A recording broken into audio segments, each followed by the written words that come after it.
ओम शांति। आज की मुरली का सार।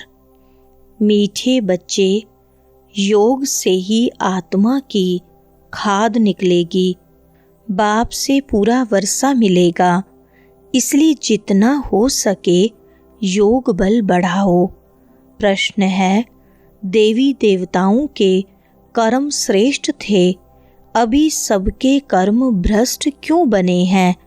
उत्तर है, क्योंकि अपने असली धर्म को भूल गए हैं।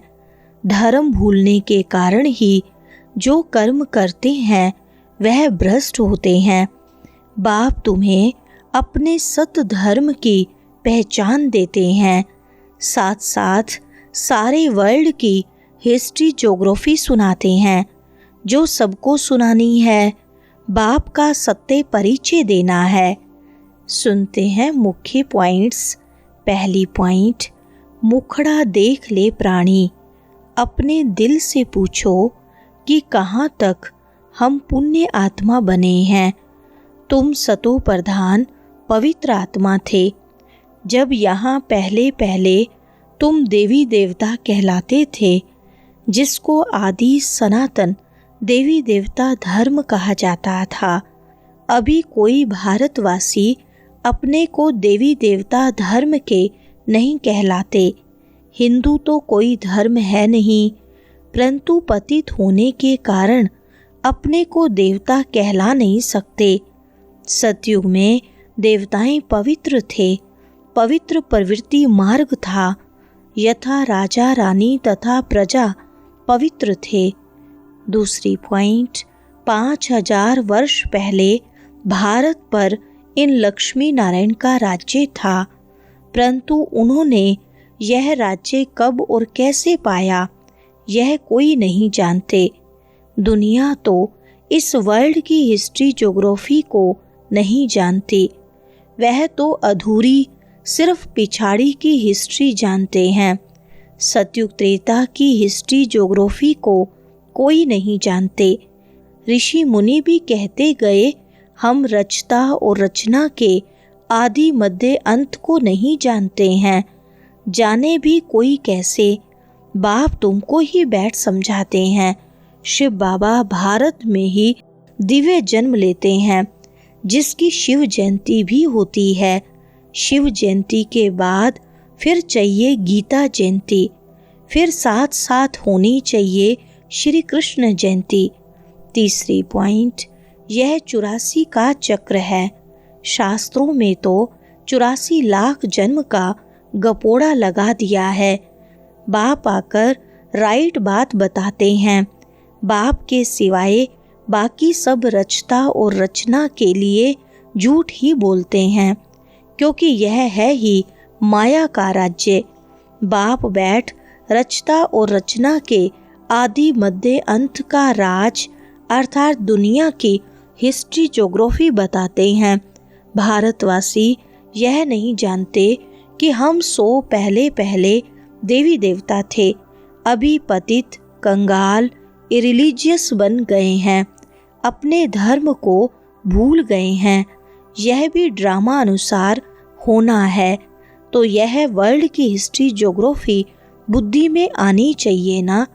चौथी पॉइंट, 84 जन्मों का चक्र लगाते वही भारतवासी पूज्य से पुजारी बन गए हैं। इसको ही वर्ल्ड की हिस्ट्री ज्योग्राफी कहा जाता है। यह है सारा तुम भारतवासियों का चक्र। और धर्म वाले तो 84 जन्म नहीं लेते हैं, वह सतयुग में होते ही नहीं। सतयुग त्रेता में सिर्फ भारत ही था। सूर्यवंशी, चंद्रवंशी, फिर वैश्यवंशी, शूद्रवंशी, अभी फिर तुम आकर ब्राह्मण वंशी बने हो, देवता वंशी बनने के लिए। यह है भारत के वर्ण। अभी तुम ब्राह्मण बनने से शिव बाबा से वर्षा ले रहे हो। बाप तुमको पढ़ा रहे हैं 5000 वर्ष पहले मुआफिक। पांचवी पॉइंट, आत्मा एक स्टार बिंदी है। कहते हैं भ्रुकुटी के बीच में सितारा चमकता है। छोटी सी बिंदी है, जिसको दिव्य दृष्टि से देखा जा सकता है, वास्तव में स्टार भी नहीं कहा जाएगा। स्टार तो बहुत बड़ा है, सिर्फ दूर होने के कारण छोटा दिखाई पड़ता है। यह सिर्फ एक मिसाल दिया जाता है। आत्मा इतनी छोटी है जैसे ऊपर में स्टार छोटा दिखाई पड़ता है। बाप की आत्मा भी एक बिंदी मिसल है। उनको सुप्रीम आत्मा कहा जाता है। उनकी महिमा अलग है। मनुष्य सृष्टि का चैतन्य बीज रूप होने के कारण उनमें सारा ज्ञान है। छठी पॉइंट, अभी तुम बाप द्वारा बेगर टू प्रिंस बन रहे हो, अर्थात नर से नारायण, नारी से लक्ष्मी बनते हो। तुम्हारा यह राजयोग है। भारत को ही अब बाप द्वारा राजाई मिलती है। आत्मा ही 84 जन्म लेती है। आत्मा ही पढ़ती है शरीर द्वारा। शरीर नहीं पढ़ता, आत्मा संस्कार ले जाती है। मैं आत्मा इस शरीर द्वारा पढ़ती हूँ। इसको देही अभिमानी कहा जाता है। आत्मा अलग हो जाती है तो शरीर कोई काम का नहीं रहता है। आत्मा कहती है, अब मैं पुण्य आत्मा बन रही हूँ। मनुष्य देह अभिमान में आकर कह देते हैं, यह करता हूँ। तुम अभी समझते हो हम आत्मा हैं। 7वीं पॉइंट, जो जास्ती याद करेंगे उनको वर्षा भी जास्ती मिलेगा। यह है याद की यात्रा। जो जास्ती याद करेंगे वही पावन बन आकर मेरे गले का हार बनेंगे। सभी आत्माओं का निराकारी दुनिया में एक सिजरा बना हुआ है। उनको इनकॉर्पोरियल ट्री कहा जाता है। यह है कॉर्पोरियल ट्री। निराकारी दुनिया से सबको नंबरवार आना है, आते ही रहना है। झाड़ कितना बड़ा है, आत्मा यहाँ आती है पार्ट बजाने। जो भी सब आत्माएं हैं सभी इस ड्रामा के एक्टर्स हैं।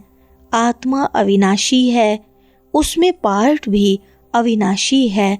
ड्रामा कब बना यह कह नहीं सकते, यह चलता ही रहता है। 8वीं पॉइंट, यह आदि सनातन देवी देवता धर्म स्थापन हो रहा है, अर्थात स्वर्ग के गेट खुल रहे हैं। 5000 वर्ष पहले भी इस लड़ाई के बाद स्वर्ग की स्थापना हुई थी। अनेक धर्म विनाश हो गए थे। इस लड़ाई को कहा जाता है कल्याणकारी लड़ाई। अब नर्क के गेट खुले हैं, फिर स्वर्ग के गेट खुलेंगे। स्वर्ग के द्वार बाप खोलते हैं, नर्क के द्वार रावण खोलते हैं। बाप वर्षा देते हैं, रावण श्राप देते हैं। यह बातें दुनिया नहीं जानती। तुम बच्चों को समझाता हूँ। एजुकेशन मिनिस्टर भी बेहद की नॉलेज चाहते हैं, सो तो तुम ही दे सकते हो, परंतु तुम हो गुप्त। वरदान है अपने बुद्धि रूपी नेत्र को क्लियर और केयरफुल रखने वाले मास्टर नॉलेजफुल पावरफुल भव। विस्तार है जैसे ज्योतिषी अपने ज्योतिष की नॉलेज से, ग्रहों की नॉलेज से आने वाली आपदाओं को जान लेते हैं, ऐसे आप बच्चे इन एडवांस माया द्वारा आने वाले पेपर्स को परख कर पास विद ओनर बनने के लिए अपने बुद्धि रूपी नेत्र को क्लियर बनाओ और केयरफुल रहो। दिन प्रतिदिन याद की व साइलेंस की शक्ति को बढ़ाओ तो पहले से ही मालूम पड़ेगा कि आज कुछ होने वाला है। मास्टर नॉलेजफुल पावरफुल बनो तो कभी हार नहीं हो सकती। स्लोगन है, पवित्रता ही नवीनता है और यही ज्ञान का फाउंडेशन है। अच्छा, ओम शांति।